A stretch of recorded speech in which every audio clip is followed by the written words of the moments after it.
Find the distance and midpoint between the points 2, -3 and 6, -5.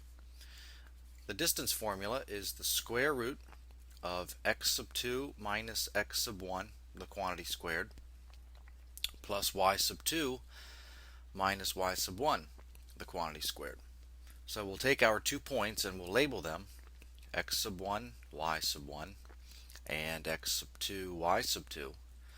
And we'll substitute those values into the distance formula, giving us the square root of x sub 2 minus x sub 1, 6 minus 2,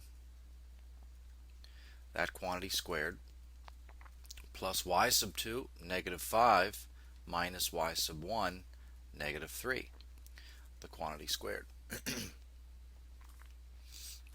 That gives us the square root. 6 minus 2 is 4, 4 squared is 16.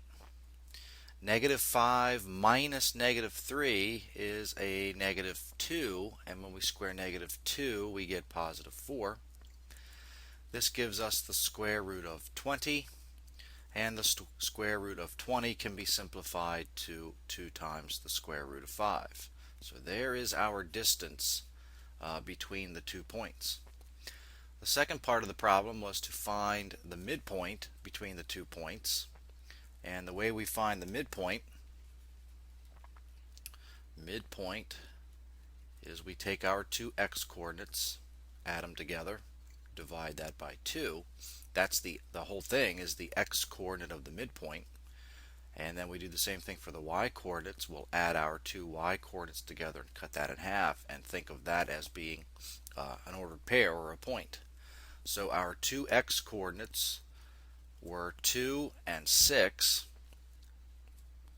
So we'll add those together, 2 plus 6, cut that in half. And then we'll also add our 2 y coordinates together. They were -3 and -5. So we'll take -3 plus -5, add them together, cut that in half. And it looks like our midpoint will be 8/2, which is 4. -3 plus -5 is -8. -8 divided by 2 is -4. So again, our two answers: what's the distance between the 2 points? 2√5. And what's the midpoint between those 2 points? That occurs at the point 4, -4.